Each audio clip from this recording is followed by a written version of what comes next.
예, 오늘 11월 24일, 11월 마지막 주일, 2024년이 아직 한 달 조금 더 남긴 했지만요, 이 교회력으로 보면 오늘이 올해 마지막 주일입니다. 우리 기독교는 대림절을 첫 절기로 지키고 있고, 그러니까 다음 주일 12월 1일 주일이 대림절 첫째 주일이고, 이제 그날부터 새로운 해로 우리가 맞아들이고 있습니다. 교회력 마지막 주일, 오늘 이 주일을 가리켜서 우리는 왕이신 그리스도 주일이라고 이름을 붙였습니다. 그동안 이 이름을 잘 말씀을 드리지 않았는데, 왕이신 그리스도 주일. 대림절 첫 주일은 이제 이 땅에 오시는 주님을 기다리는 날이고, 또 이 마지막 주일은 왕이신 그리스도 주일이다. 그러니까 이 교회력은 아기 예수로 오신 주님, 그 주님을 기다리면서 우리가 그 문을 열고 마지막에 우리 주님은 우리 왕으로 오셨다라고 하면서 1년을 잘 그 뜻을 엮어주고 있는 거죠. 이 왕이라는 말은 히브리어로 하면 메시아고요, 헬라로 하면 그리스도입니다. 구약시대부터 사람들은 메시아를 기다렸지요. 메시아는 마차라는 말에서 나온 말인데 기름을 붓는다라는 뜻이고, 메시아는 그 기름 부음을 받은 사람이다라는 뜻입니다. 그 이스라엘 역사에서 또 구약 성경에서 예언자 또 제사장 왕에게 기름을 부었지요. 그 이스라엘 역사를 보면 또 성경에 보면 예언자도 많이 나오고 제사장도 많았고 왕들도 많이 있었습니다. 이 사람들, 예언자들, 제사장들, 왕들 다 하나같이 기름 부음을 받았는데, 기름 부음을 받았다고 해서 다 메시아라고 말하진 않지요. 이 예언자나 제사장이나 왕들은 참된 메시아가 아니라 메시아가 올 때까지 이 민족과 나라를 이끌어가는 자리에 있다라는 뜻이었습니다. 그리고 이 이스라엘 역사에서 메시아와 가장 비슷한, 가장 가까운 지도자를 꼽으라면 두 사람이죠. 누굴까요? 네, 모세와 다윗이었습니다. 애굽 종살이에서 건져낸 지도자 모세, 또 이스라엘을 하나님 뜻대로 가장 잘 다스렸던 다윗 왕. 이스라엘은 이 두 지도자를 으뜸으로 꼽았고, 그러면서도 언젠가는 이 모세와 다윗을 넘어서는 참된 메시아가 올 것이다. 이런 기다림, 그런 기다림이 이스라엘 그 역사에서 쭉 내려오고 있고 이스라엘 백성들 안에 깊이 스며들어 있었던 거죠. 그런데 이 메시아를 기다리던 이 기다림, 그리고 이 꿈은 쉽게 이루어지지 않았습니다. 이스라엘이 둘로 갈라졌고, 북왕국 이스라엘은 아수르에게 무너졌고, 남왕국 유다는 바벨론에게 또 무너지며, 또 바사라는 나라에 넘어갔다가 잠깐 다시 돌아오긴 했지만 곧이어 헬라와 로마 시대를 맞이하게 되지요. 그래서 그 기다림 세월이 얼마냐 하면 500년 세월이 지나고 보다 600년까지 넘게 기다리게 되었습니다. 그 애굽 종살이 하던 세월보다 훨씬 더 긴 기다림이지요. 이스라엘이 애굽에서 살았던 세월은 430년이었는데 그 가운데 종살이 했던 시절은 200년 정도라고 보면 되겠습니다. 그냥 그때보다 메시아를 기다린 세월이 3곱절이나 더 긴 기다림이었습니다. 그렇게 오래 기다려왔고 마침내 예수님이 오시게 되었는데, 정작 예수님이 오시게 되었을 때 사람들은 예수님을 알아보지 못했지요. 지금은 성탄절이 되면 거리부터 막 시끌벅적하고, 아마 이제 다음 주부터는 여수시청에 나가면 막 트리를 크게 해놨겠지요. 근데 첫 번째 성탄절, 예수님이 오셨던 그 날은 그렇지 않았습니다. 그 날은 세상이 아주 쥐죽은 듯, 그야말로 어떤 밤이요? 예, 고요한 밤이었습니다. 또 우리 성경에도 보면 그 예수님이 처음 오실 때 예수님을 기다리면서 맞이했던 사람들이 많지 않았다, 이렇게 얘기하고 있지요. 마태, 마가, 누가, 요한 이 네 복음서가 예수님이 이 땅에 오셨고 말씀과 가르침과 병 고친 십자가 죽음 부활을 알려주고 있는데 이 네 복음서 가운데 예수님이 오실 때 이야기, 태어나실 때 이야기를 담고 있는 복음서는 마태복음과 누가복음 두 개고요. 이 두 복음서를 보면 예수님을 기다린 사람들이 많지 않았어요. 마태복음에서는 누가 기다렸습니까?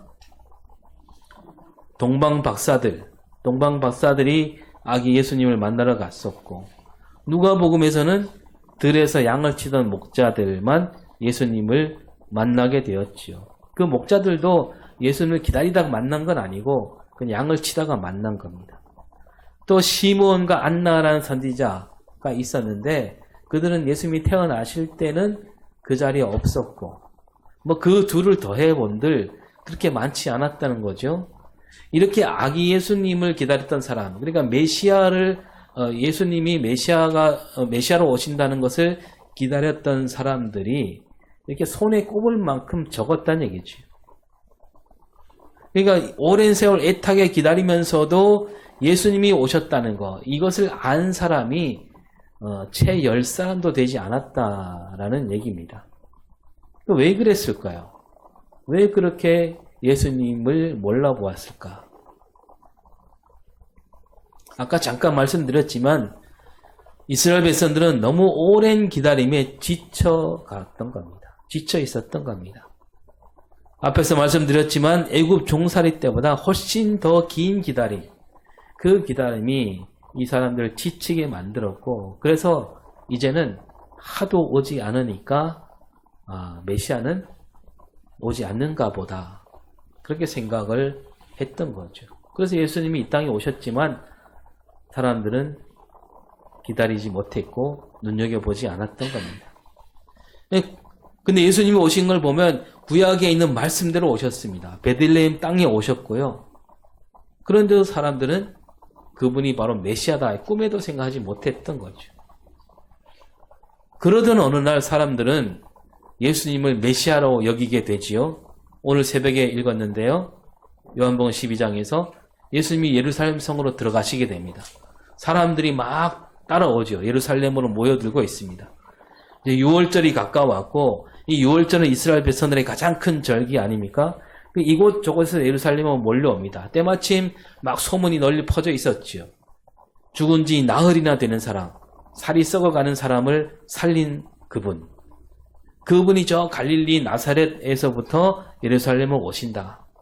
그리고 듣자 하니 굶주린 사람들을 먹이셨고 눈먼 사람은 보게 하셨고 뭐 갖가지 병든 사람을 고치시고 귀신도 내쫓으시고 그런 놀라운 능력을 지닌 그분이 오신다라고 하니까 이 6월절에 이때 6월절에 어느 해보다 더 많은 사람이 예루살렘으로 모여들게 됐습니다.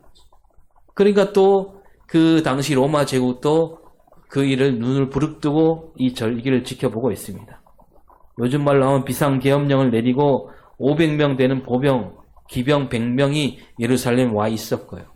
총독 빌라도도 병사를 거느리고 와 있습니다. 또 대제사장들도 예수님이 오신다는 말을 듣고 이 사람들은 이미 메시아를 기다리지 않는 사람들이죠. 이 대제사장들은 나사로를 죽이려고 했습니다. 왜냐하면 죽은 나사로가 살아났기 때문에 예수님을 따르는 사람이 더 많아지는구나. 남몰래 나사로를 죽이려고 했지요. 또 바리새인들도 예수님이 오시는 그 길목에서 지켜보고 있습니다.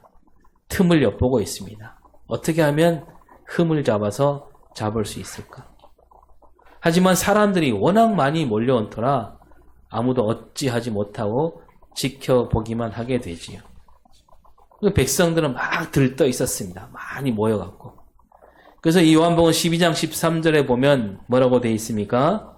종려나무 가지를 가지고 맞으러 나가 외치되 호산나 찬송하리로다 주의 이름으로 오시느니 곧 이스라엘의 왕이시여 하더라. 예.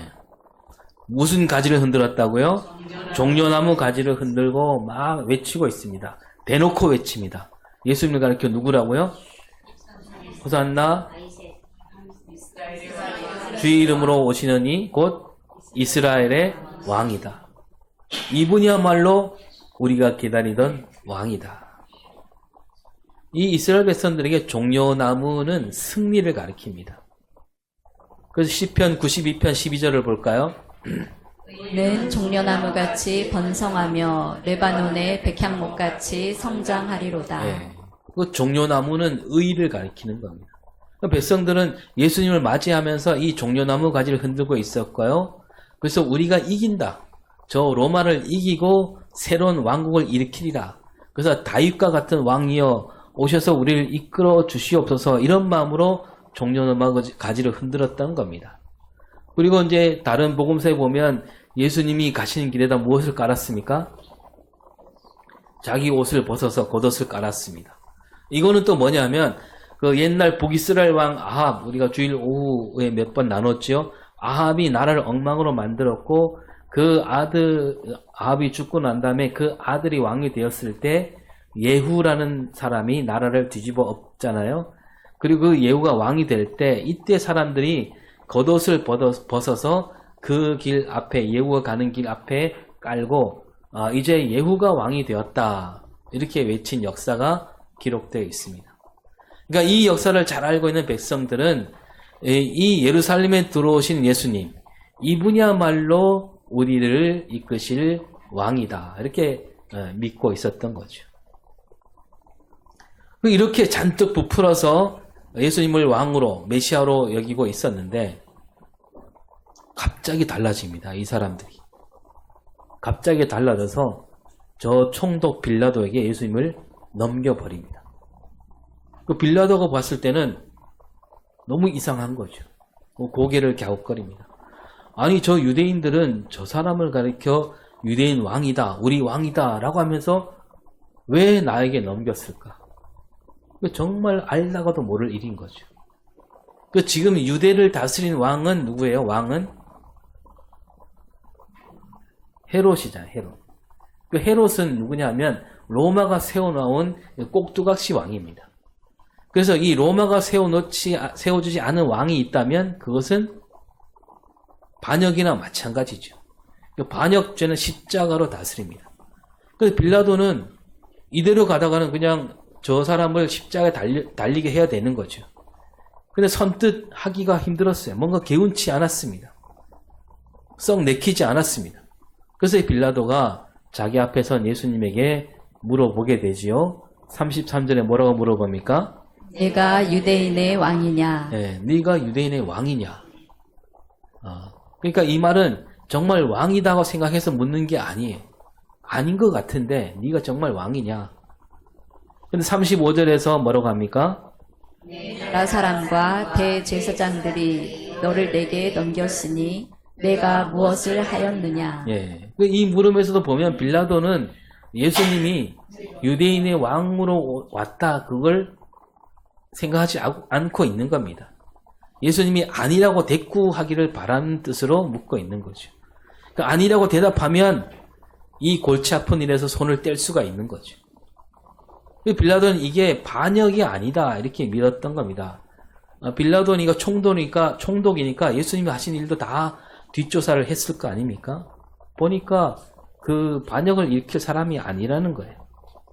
그냥 그저 자기들끼리, 저 유대인들끼리 막 힘겨루기 하다가 빚어진 일이니까 이거는 내 일이 아니고 저 유대인들이 알아서 할 일이다, 이렇게 생각하고 있었던 거죠.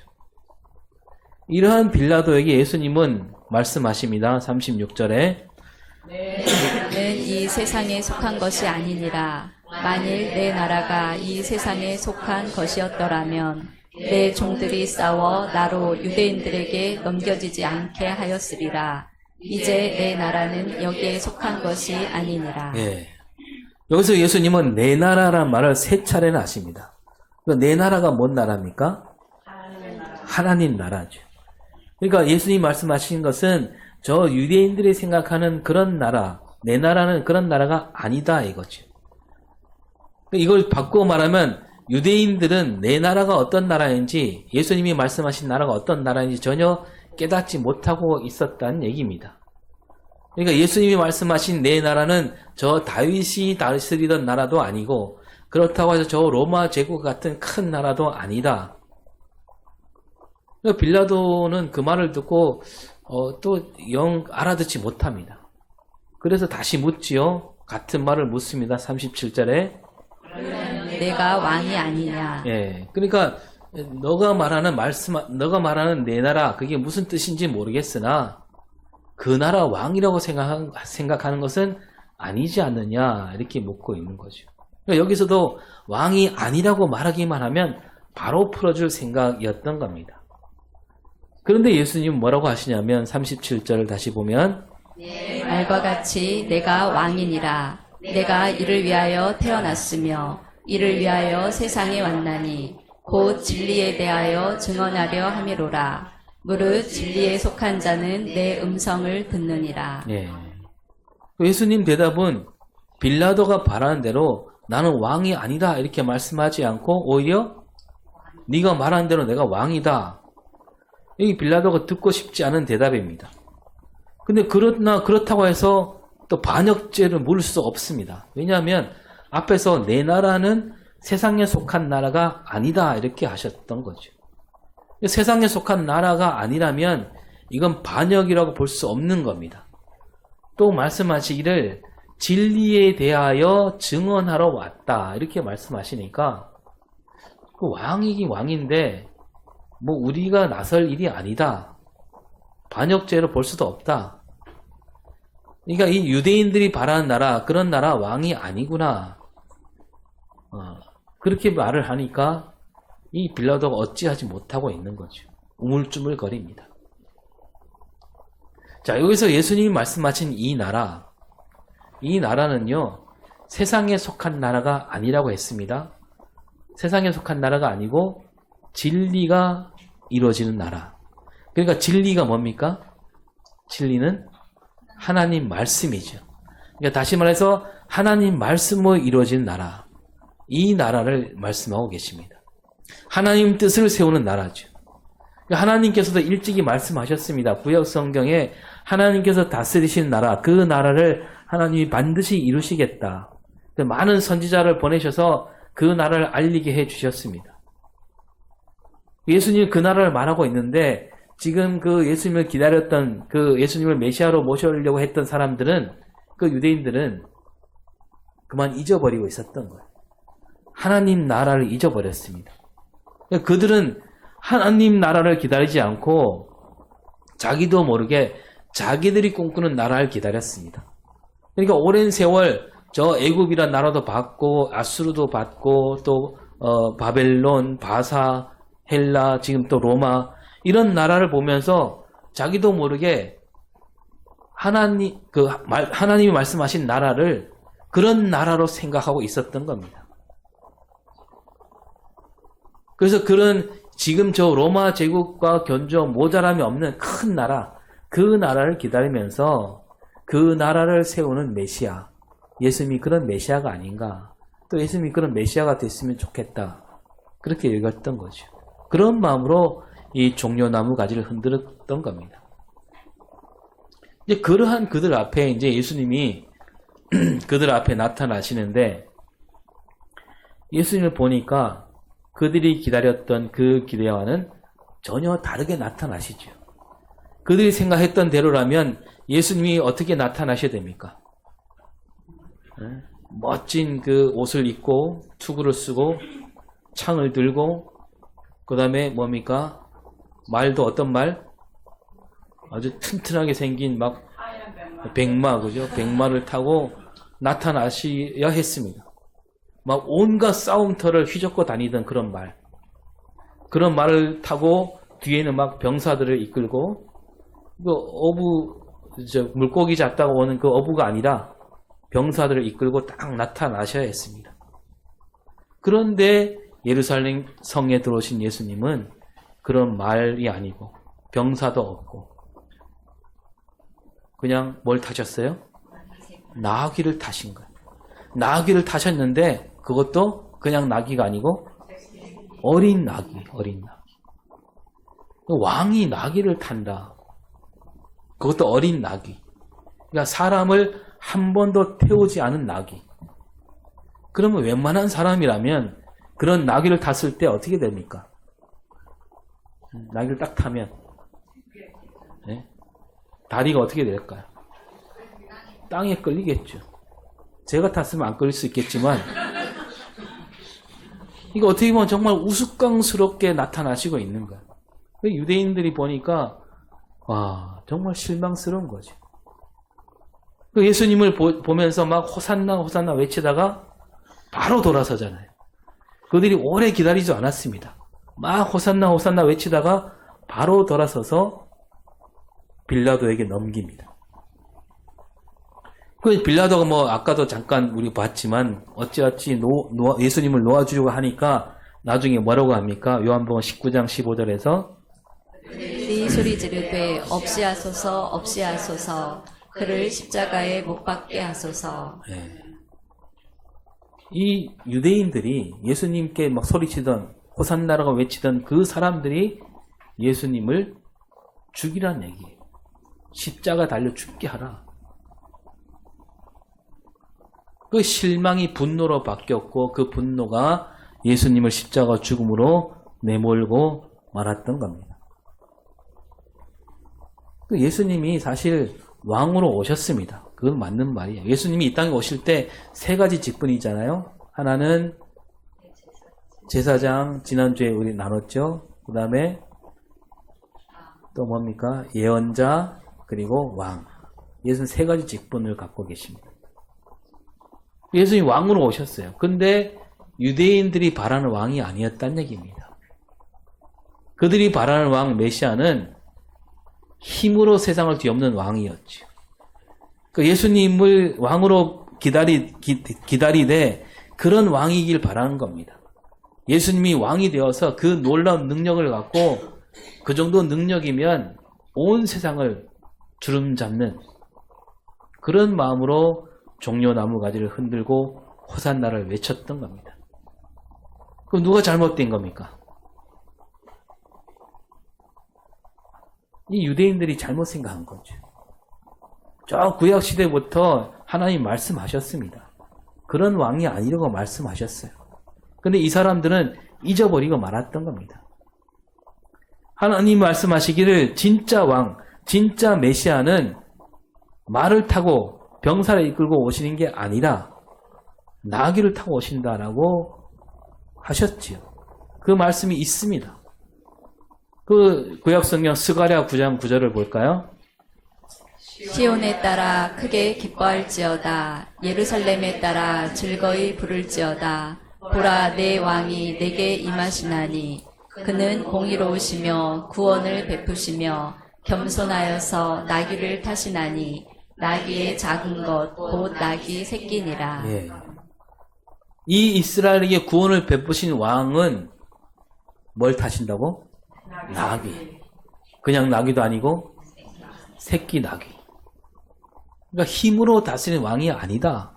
왕은 왕인데 겸손한 왕이다.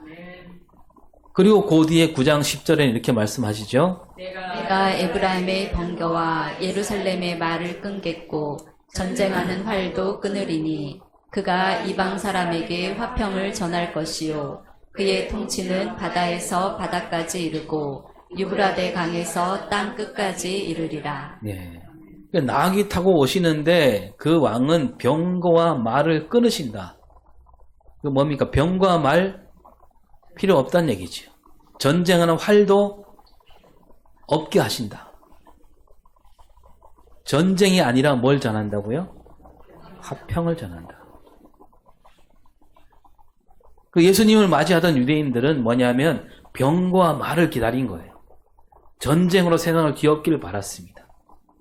하지만 나귀 타고 오시는 메시아 왕은 이 땅에 이 세상에 평화를 가져오는 왕이다. 그 유대인들이 흔들었던 그 종려나무 안에는 칼과 활과 힘, 그걸 앞세운 거였죠. 그러나 예수님이 타신 나귀는 겸손과 화평이었습니다. 그러니까 이 백성들은 아까 말씀드렸듯이 자기 생각에 갇혀버리고 말았던 겁니다. 자기들 생각, 하나님 뜻은 잊어버리고 자기들 생각, 그 예수님 메시아가 자기들 꿈을 이루는 그 길로 오신다, 그렇게 믿었던 겁니다.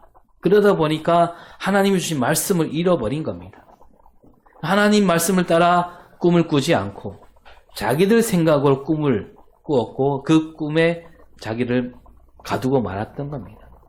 그래서 나사로를 살리신 저 놀라운 능력을 지닌 저 예수라는 사람, 병을 고친 그 예수라는 사람이 이제 메시아가 되어서 우리 꿈도 이뤄주겠지. 그런 마음을 담아서 그들은 호산나 호산나 하면서 종려나무 가지를 흔들었던 겁니다. 근데 그 백성들뿐만 아니라 그 뒤를 따라오던 제자들도 마찬가지였습니다. 제자들이 예수님 말씀을 따르긴 했지요. 그 나귀를 데려오라. 데리고 왔습니다. 근데 그 나귀가 무슨 뜻인지 전혀 알지 못했습니다. 제자들도 어떤 생각이었냐면 우리가 수차례 나눴지만 제자들도 이 예수님이 이 세상을 뒤엎는 왕위를 바랐습니다. 3년을 따라다녔지만 제자들은 그 생각을 버리지 못했지요. 예수님이 하신 말씀도 깨우치지 못했습니다. 예수님이 하신 말씀 뭡니까? 마가복음 10장 45절. 내가 온 것은 섬김을 받으려 함이 아니라 도리어 섬기려 하고 자기 목숨을 많은 사람의 대속물로 주려 함이니라. 예수님이 이렇게 말씀하셨건만 제자들은 자기들이 이루는 나라, 예수님이 이루는 나라에서 섬길 생각은 전혀 하지 못했죠. 무슨 생각만 했어요? 내가 어느 자리에 앉을까? 내가 더 높은 자리에 앉아야 되는데. 그리고 예수님 말씀만 하지 않고 허리를 굽히셔서 제자들 발을 씻겨 주셨잖아요. 그런데도 제자들은 깨우치지 못해요. 그냥 제자들이 바라는 건 뭐냐면 예수님이 빨리 왕이 되고 그 왕이 된 예수님 밑에서 한 자리씩 차지하자. 그러니까 말씀대로 오신 왕이 아니라 그들은 자기들 생각대로 세상에 물든 자기들 생각대로 오시는 왕, 그런 자기 꿈을 이루어준 왕을 바라고 있었던 거죠. 이 제자들이 나중에 깨닫습니다. 예수님이 죽음에서 다시 살아나시고 또 하늘로 올라가신 다음에 성령 충만을 받은 다음에 그때야 깨닫습니다. 오늘 우리도요, 그 사람들처럼 예수님을 맞이할 때 어떻게 맞이해야 됩니까? 우리도 사실은 종려나무 가지를 흔들며 주님을 맞이해야 됩니다. 주님은 우리 왕으로 오신다. 우리가 이 믿음을 잃지 말아야 됩니다. 그리고 우리는 이 종려나무 가지를 흔들면서도 주님께서 왜 어린 나귀를 타셨는가? 그 뜻도 우리가 잊지 말아야 되는 거죠. 다시 말해서 예수님은 내 생각, 내 뜻을 이루시려고 오시는 그런 왕이 아닙니다. 다른 사람보다 더 빨리 달리게 해주시는 분. 그게 우리 기독교 신앙이 아니에요. 하나님은 우리가 더 빨리 달리게, 더 높이 올라가게 만드는 그런 분이 아닙니다. 더 빨리 달려갖고 다른 사람을 절에 다니는 사람보다 공자 맹자한 사람보다 우리가 더 빨리 달리게 해주신다. 그런 하나님이 아니에요. 그러니까 서로 우리 기독교 신앙은 뭐냐면 서로 앞을 다투는 그 달리기에 끼어들지 말라는 겁니다. 더 나가서 우리가 뭘 해야 되냐면 그런 달리기 시합을 없애야 된다는 겁니다. 예수님이 그거 없애려고 오신 거예요. 없애고 서로 함께 어울려서 손을 맞잡고 아름다운 세상을 만들어 가기를 바라시는 그런 왕으로 오시는 거죠. 우리가 믿는 하나님은 그런 하나님이에요. 그래서 그 뜻을 담아서 예수님은 나귀를 타셨고요. 마침내 십자가까지 지신 겁니다. 그러니까 이 종려나무 가지를 흔들어대던 사람들은 그 오신 예수님을 믿은 게 아니고 어린 나귀를 타신 예수님을 믿지 못한 거죠. 그들은 뭘 믿었냐면 자기들이 바라는 생각, 자기 꿈을 믿고 있는 겁니다. 그래서 저 어린 나귀로는 자기들이 생각하는 그 꿈을 이루지 못하리라. 저걸로 어떻게 내 꿈을 이룰 수 있을까? 그런 생각이 드니까 바로 예수님께 돌아선 겁니다. 저 어린 나귀를 타고 다니는 저분을 따라가다가는 꿈을 이루긴커녕 내 목숨조차 위태롭다. 그런 두려움. 그게 돌아서게 만든 겁니다. 사람들이 기다리던 메시아는 다 그렇습니다. 아주 큰 도시, 왕이 사는 곳, 거기에 나타나리라. 그래서 예수님이 예루살렘에 오니까, 큰 도시에 오니까 사람들도 많이 온 거죠. 근데 사실 예수님이 어디로 오셨습니까? 처음에 오실 때? 네, 작은 마을. 아주 작은 마을. 그 마을 구석, 구유에서 태어나셨습니다. 왕으로 오셨지만 왕궁에서 태어나지 않고 또 큰 도시에 태어나신 것도 아니고 또 로마라는 나라 거기에 태어났으면 더 좋았을 텐데 그게 아니고 이스라엘이라는 작은 나라 그 작은 나라 가운데서도 예루살렘이 아니고 보잘것없는 시골 베들레헴에서 구유에서 태어나셨습니다. 그러니까 예수님은 가장 높은 곳에서 가장 낮은 곳으로 오신 거죠.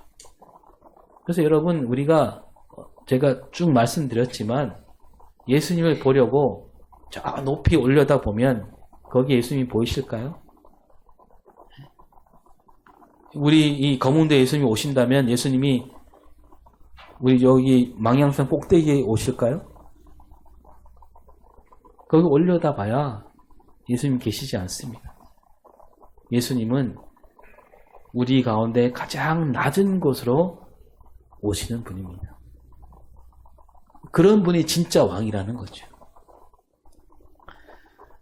어제 검은교회에서 장로 은퇴, 권사 은퇴, 원로 장로 추대, 또 장로 안수집사 권사 임직 예식이 있었는데 큰 행사죠. 이제 장로도 세우고 원로 장로 처음 있는 일인데 여수에서 노예 임원들 많이 오셔서 이제 예식을 잘 치렀고요. 모든 순서가 매끄럽게 잘 이어졌습니다.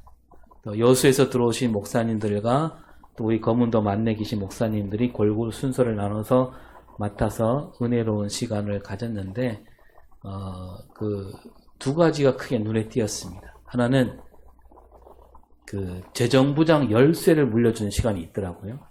네, 재정을 맡으셨던 장로님이 이제 물러나고 원로 장로로 추대되면서 이제 그 다음 차례 장로님에게 그 자리를 물려준다 그런 뜻으로 아주 큰 열쇠를 만들어 갖고요. 만들어 갖고 그 열쇠를 이렇게 건네주는 이제 그동안 쌓았던 장부 막 이렇게 두꺼운 거를 이렇게 건네주는 그런 순서였습니다. 옛날에 그런 교회들이 많았지요. 이제 검은교회 전통인데 마치 시어머니가 며느리에게 곡간 열쇠를 물려주는 그런 느낌이랄까요?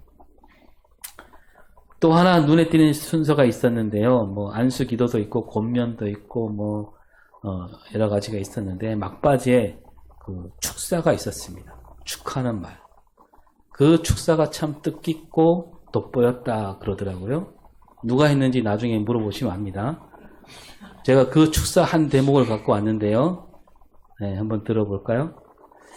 그 사회나 직장에서는 영전이란 말을 많이 하지요. 대리에서 과장, 또 과장에서 팀장, 팀장, 부장, 이사, 그럴 때마다 축하하고 축하를 받습니다. 그러나 우리 교회 직분은 영전이라고 말하지 않습니다.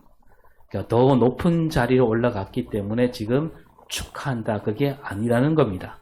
서리 집사에서 권사 안수 집사가 되었다 해서 더 높아졌다. 이렇게 말하지 않습니다.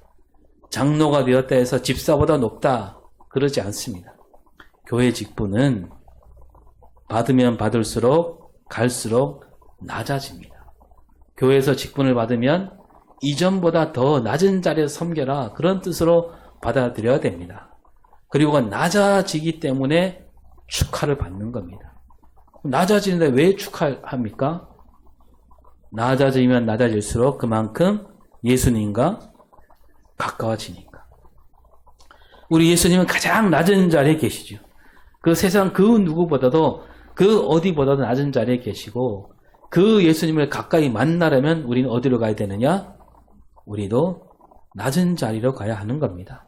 그래서 권사, 안수집사, 장로 이 자리는 낮아지는 자리고 예수님과 더 가까워지는 자리에 서게 되었으니 그래서 축하를 받는 겁니다. 만약에 직분을 받으면서 내가 좀 높아졌구나 이렇게 생각한다면 그거는 예수님과 멀어지는 일입니다. 두 분 장로님, 안수 집사님, 네 분 권사님들 이제 더 낮은 자리로 가시는 분들이기에 그런 뜻을 담아서 진심으로 축하드립니다. 네, 아주 어떻습니까? 네, 박수가 나와야 되겠죠? 참 뜻깊은 축사였다 다들 그러더라고요. 여러분, 예수님은 틀림없이 왕으로 오셨습니다. 그런데 그 왕은 저 높은 자리에서 다스린 그런 왕이 아닙니다. 반기는 사람이 많지 않은 시골 마을에 오셨고 가난한 사람, 힘없는 사람, 따돌림 받는 사람들과 어울리셨고 어린 나귀를 타고 오셨고 십자가까지, 죽음으로 가는 그 십자가까지 지시는 그런 왕으로 오셨고 섬김과 희생으로 우리를 다스리는 왕으로 오셨습니다. 그리고 그 왕이신 예수를 믿는 우리를 가리켜 성경은 뭐라고 말합니까? 왕 같은 제사장이다. 그럼 우리도 어떻게 살아야 되는가요? 가장 낮은 자리에서 섬기는 그런 그리스도인. 우리 그리스도는 기꺼이 나를 내어주는 사람. 그게 바로 왕이신 예수님을 믿는 사람들이 할 일이죠. 왕이신 그리스도 그 길을 올곧게 따르는 참된 그리스도로 살아가는 저와 여러분이 될 수 있기를 바랍니다. 하나님, 주님께서는 이 땅에 오실 때 왕으로 오셨습니다. 우리가 그 왕으로 오신 주님, 그 뜻을 바르게 새길 수 있도록 도와주시옵시고, 왕으로 오셨지만 가장 낮은 자리에서 섬기신 그 뜻을 받들어서 우리도 그 주님을 따라가는 삶이 되게 하시고, 우리도 그 주님을 따라서